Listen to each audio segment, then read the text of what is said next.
Isso aí, galera. Olá mais uma vez, uma boa noite a todos, né?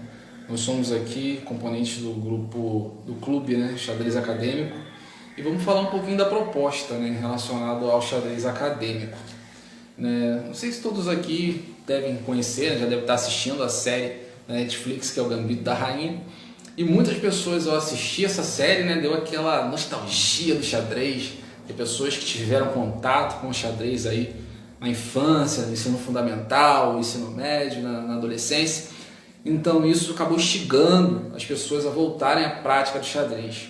Só que algumas pessoas, assim como eu, às vezes no seu município, às vezes na sua cidade, a realidade é que o incentivo relacionado à prática desportiva do xadrez pode não ser assim muito divulgado ou praticado, assim, poucos adeptos aparecem, não tem nenhuma iniciativa governamental voltando para o desporto do xadrez. Só que ainda assim, alguns professores, assim, de forma muito atrativa, eles passam conteúdos nas escolas relacionados ao xadrez. No meu caso, na minha época, foi um professor de geografia, me ensinou a movimentar as peças do xadrez, e daí então, isso foi em 2001, já no ano de 2002, quando eu fui para o ensino médio, já comecei ali com os amigos, estar jogando sozinho ali na hora do recreio, do intervalo, e ficou aquela febre. Participamos de um clube que existia aqui na época, que era Xadrez Cabufense, algo do tipo. Participamos de um torneio na Arraial, onde eu consegui chegar em terceiro lugar naquele período, né? E depois o clube acabou não indo tanto assim para frente, ele até tentou se reerguer. Se ele tiver oculto em algum lugar, entre em contato comigo, mas até onde eu sei, o clube assim, ele não perdurou. E nas cidades vizinhas também eu procurei, não achei nada relacionado ao xadrez, então eu fiquei pensando, as pessoas que assistirem a série e quiser buscar, saber, compreender, aprender sobre o xadrez, onde elas vão buscar, né? Talvez no YouTube, na internet, mas será que isso ainda assim elas vão conseguir se motivar para persistir, para continuar nessa prática? E pelo fato também de eu ser profissional de educação física, eu sou professor de educação física licenciado, bacharelado, com pós-graduação em docência do ensino superior e inspeção escolar, eu sempre visei o xadrez com uma proposta pedagógica, multidisciplinar, um movimento consciente, que intervém em indivíduos, né, com a sua metodologia de estratégia, de raciocínio lógico, né, de recreação, né, competitividade.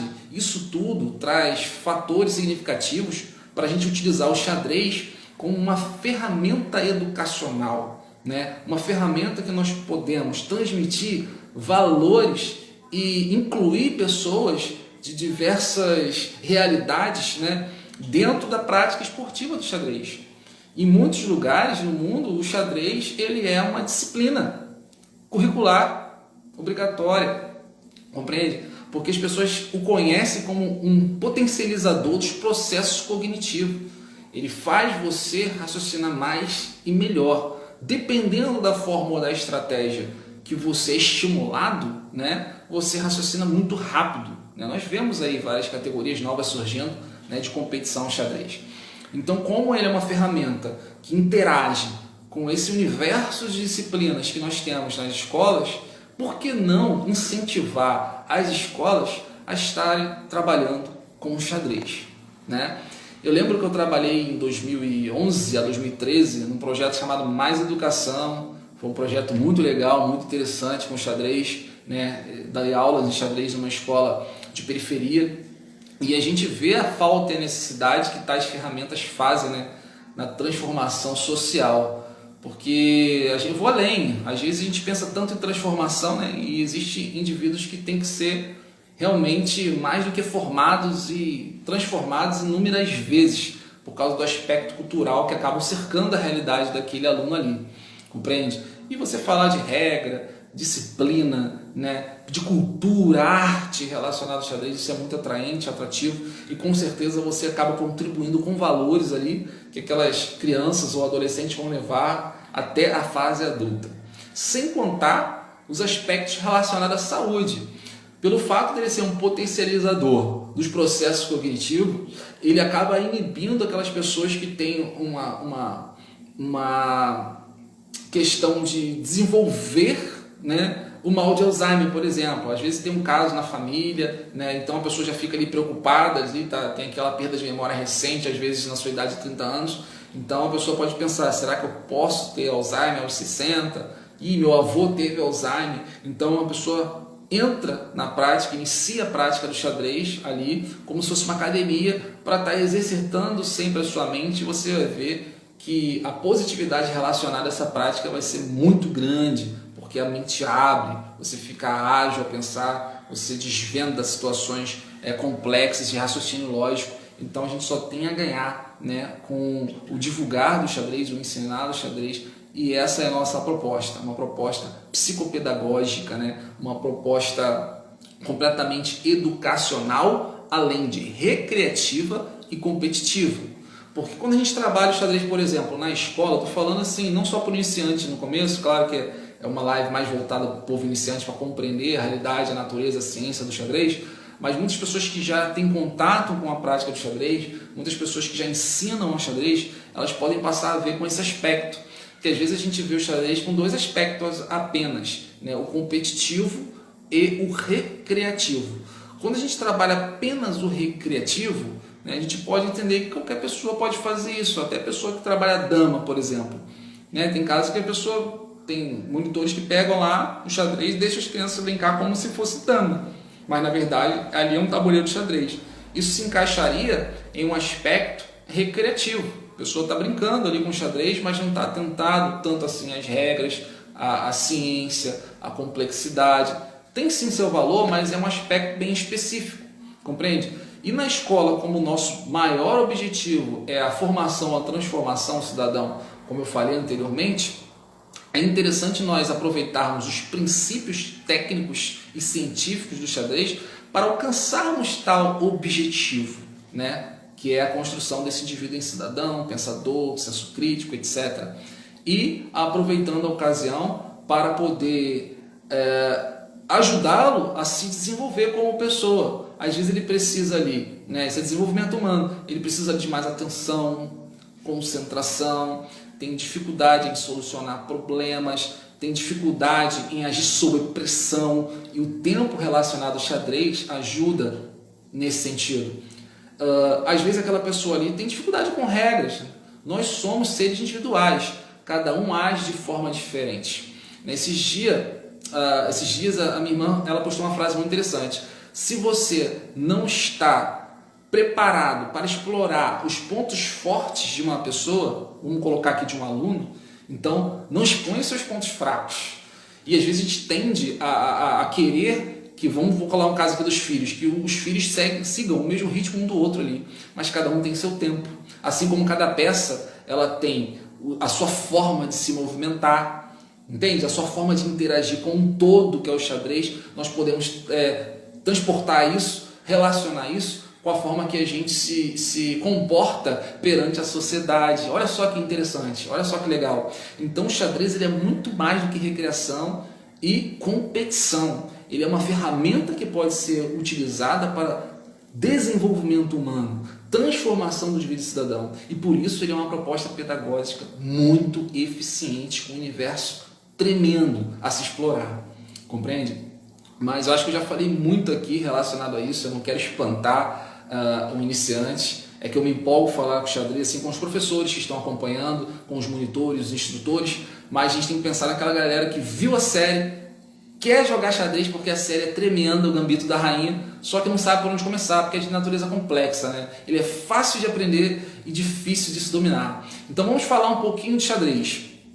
O xadrez, conta-se na história mais aceita, que o xadrez ele foi feito assim na Índia Antiga, onde existia um rei, né, que ele estava sofrendo assim, de tristeza, depressão e tal, e o súdito dele cria o jogo, apresenta para ele, né, e deixa ele muito feliz com aquele jogo ali, eles começam a conversar sobre aquilo, ele é recompensado, e daí o xadrez ele evolui, é desenvolvido e chega aí hoje, né, vou resumir a história porque eu tenho ela no PDF, assim, quando a gente for mais trabalhar a questão da aula, né, quando eles estiverem interessados, eu posso estar utilizando aí o PDF para auxiliar, só que o xadrez ele é difundido mediante essa história mais aceita. Existem outras versões, né, mas ele já inicia com uma proposta de transformação. A pessoa que estava em crise de ansiedade, depressão, pelo meio de xadrez ali, ele encontrou uma ferramenta para sair daquela situação, automaticamente pegando o gancho da saúde, né? Agora falando para os profissionais de educação física, os bacharéis de educação física, que são profissionais da saúde, e tem uma ferramenta excelente para lidar com ansiedade, com depressão, entende? Com diminuir assim, os efeitos do mal de Alzheimer, ou com preventivo relacionado ao mal de Alzheimer, que é uma doença que tem assombrado, né, as pessoas da terceira idade. E você já pode iniciar com essa intenção nos jovens aí, de adultos aí, entre 20 a 35 anos, aí, porque você já constrói um hábito, né, para ele estar ali potencializando ali os seus processos cognitivos. Então o xadrez assim, ele é uma ciência matemática que interage com as demais disciplinas, entende? Então por essa razão, aproveitando o gancho do Gambito da Rainha, nós tomamos essa iniciativa de promover o xadrez aqui, né, no clube aqui em Cabo Frio, para que as pessoas conheçam mais o xadrez, possam interagir, combinar jogos, e aproveitando os canais relacionados também à pandemia, que possibilitaram a criação de torneios online, né, com ranking internacional e nacional, proporcionar a essas pessoas que estão em casa nesse período de pandemia, para que eles possam estar interagindo em torneios, que possam gerar até renda, torneios assim de entrada de R$10 ou mais ou menos, para que as pessoas possam também lucrar com o xadrez de alguma forma e ser reconhecido com rankings para serem aceitos em federações oficiais ou escolas de xadrez também oficiais. Então essa é a proposta. Então nós temos um tabuleiro aqui com 64 casas, né? E esse tabuleiro, vocês vão ver mais para frente que ele tem nomenclaturas aqui, ó. Cada tabuleiro ele tem uma numeração e uma letra. Claro que eu não vou falar isso logo de cara para iniciantes, porque isso é complexo à primeira vista. Mas ele tem 16 peças, né, cada cor, né? As peças brancas, via de regra, as peças brancas que elas sempre iniciam a partida, é regra do xadrez. Mas eu vou começar hoje com vocês apresentando as peças. Essas pequenas aqui, ó, que estão à frente, elas são os peões. Olha só que interessante. Ó, peão. Tá vendo? Vocês já devem ter tido contato com a série. Como que o peão anda, né? Vou tirar as peças pretas. Ó. Vou tirar as outras peças. É só uma demonstração, tá? Ninguém vai ficar fera, né? Na primeira... Fala, Igor. Forte abraço, meu amigo. Tamo junto. As peças que são os peões, vou falar aqui das peças brancas, como elas se movimentariam no xadrez, ó. Peça branca não, peão, ele anda para frente. Na primeira jogada dele, ele pode andar 2 casas. Isso acontece com qualquer peão que você está utilizando aqui. Tá cortando a linha. Qualquer peão que você está usando aqui, ó, na primeira jogada ele pode avançar 2 casas. E uma coisa interessante, né, Helena, do peão é como ele captura outra peça. Você lembra como ele captura outra peça? Em diagonal. Em diagonal. E como isso aconteceria? É dessa forma? Vamos ver se dá para eles verem ali, ó. Tá dando para ver? Vou tirar os outros peões para não atrapalhar, ó. Então a gente vai recapitular aqui, ó. O peão, ele anda para frente, não é isso? Primeira saída, o que acontece com o peão? Ele pode sair quantas casas? Só uma. Na primeira ele pode 2. Ó, na primeira ele pode 2. Só que se a pessoa optar, aí sim ela pode andar uma casa. Olha que legal. Então, geralmente na primeira saída, se for o peão assim, né, da ala do rei, as pessoas costumam andar 2 casas. Por quê? Porque é uma guerra o xadrez, né? É uma disputa, né, entre reis e reinos. Então, geralmente, quando você está disputando rei e reino, quanto mais território você alcança, olha só, já estou dando dica importante. Quanto mais território você alcança, mais chance você tem, né, de subjugar aquele outro reinado. Compreende? Então, se a partir dali você tiver com a peça branca e tiver a oportunidade de avançar já em território, você pode andar 2 casas na primeira saída. Note, presta atenção, primeira saída de qualquer peão que esteja em sua base. Beleza? E como ele captura outra peça? Eu sei que parece complexo, mas depois que você decorar isso, ao passar dos dias, vocês vão decorar como cada peça se movimenta. Quando vocês visualizarem o jogo, vocês já vão ter um outro olhar, uma outra análise, né? Muito mais evoluída. Então, por mais que ele ande para frente, ele só consegue subjugar outra peça, ou seja, capturar outra peça, porque às vezes você trabalhando com criança, né, não dá para falar que matei a sua peça, fica muito agressivo.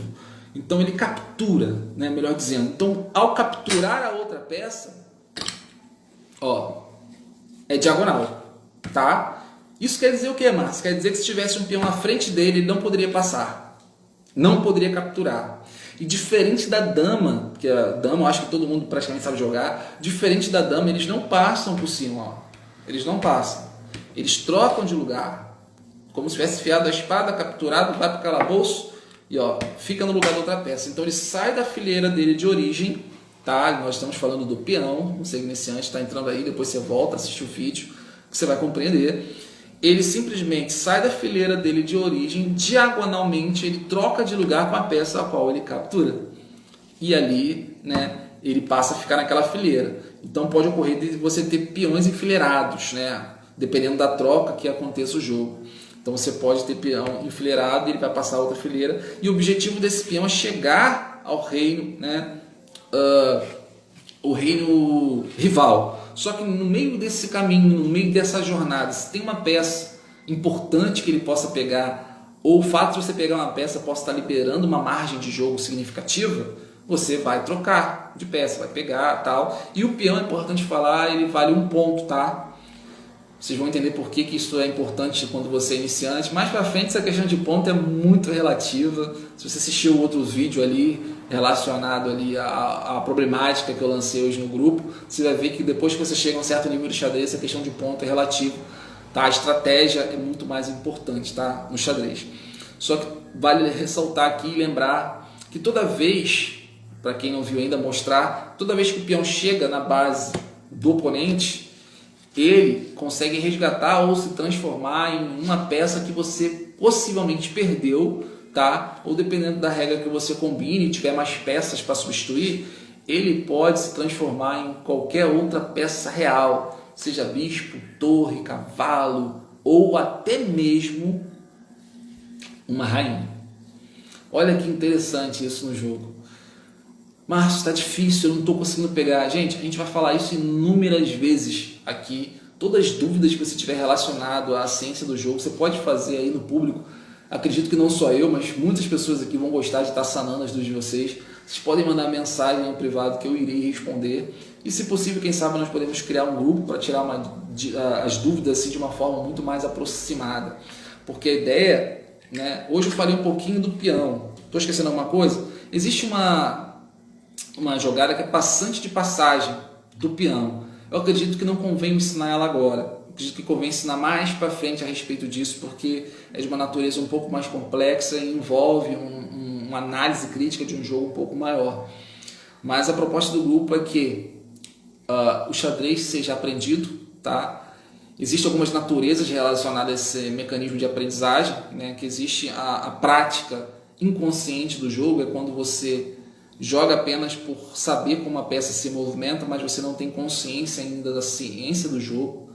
E existe a prática consciente. Depois que você aprende a mover a peça, começa a entender a ciência que envolve o jogo e falta apenas você maximizar, compreende? A sua visão de jogo e estratégia para avançar para uma prática consciente e competente do jogo.